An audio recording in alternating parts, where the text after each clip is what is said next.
Çin hükümetinin Uygur ve Kazak Türklerini hapsettiği toplama kamplarının sayısının 500'e dayandığı bildirildi.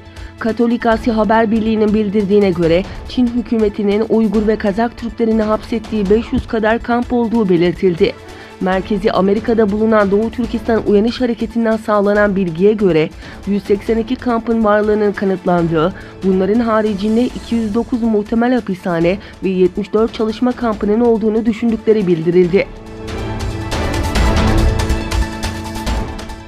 Hollanda'da 4. Doğu Türkistan Stratejik Müzakereler toplantısı başladı. Uygur Araştırma Enstitüsü tarafından düzenlenen Stratejik Müzakereler toplantısı Hollanda'da Avrupa Doğu Türkistan Maarif Cemiyeti ev sahipliğinde başladı. Toplantıda Doğu Türkistan davasının değişen dünya siyasetinde nasıl ve hangi aşamalarla ilerletilebileceği konuları müzakere edildi. Türkiye'den Doğu Türkistan'a döndüğü ve tutuklandığı sanılan İbrahim Kurban'ın aslında Çin polislerince işkenceyle havalimanında öldürüldüğü ortaya çıktı. Doğu Türkistan'ın Kaşgar bölgesi Yopurga beldesine bağlı tarım köyünden olan tüccar İbrahim Kurban'ın Nisan 2016'da arkadaşıyla Türkiye'ye seyahat amaçlı geldiği ve kısa bir süre sonra Doğu Türkistan'a döndüğü ve kaybolduğu açıklanmıştı. Gelen son bilgilere göre 2016'da Doğu Türkistan'ın başkenti Urinç'e dönen İbrahim'in havalimanında gözaltı merkezinde sorguya çekildiği sırada işkence sonucu öldüğü haberi 2 sene sonra geldi.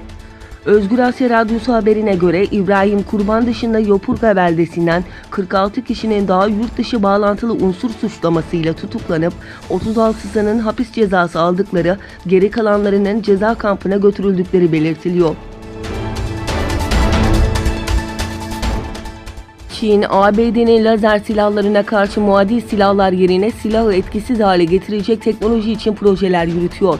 Pentagon, yer testlerini başarıyla geçen lazer silahının gemiye monte edilmiş haliyle testlerini 2019 sonunda yapmayı planlıyor. ABD donanmasının bu silahla düşman uçakları ve hatta füzeleri avlaması hedefleniyor. Çalışmalar kapsamında ABD'nin San Diego'daki deniz üstünde Arleigh Burke sınıfı destroyer USS Dewey'in ön güvertesine Odin lazer topu konuşlandırıldı. Dünyanın yükselen askeri ve teknolojik gücü Çin ise lazer silahlarına karşı uygulanabilir yollara yatırım yapıyor. İngiltere Başbakanı Johnson, Rusya'nın ülkede seçimlere müdahale ettiğine dair bir kanıt olmadığını belirtti. Johnson, konuya ilişkin parlamento raporunun yayımlanmamasını savundu. Seçim sürecinin seyrinde gittiğini vurgulayan Johnson, sadece seçimden dolayı prosedürleri değiştirmek için kesinlikle hiçbir neden görmediğini söyledi.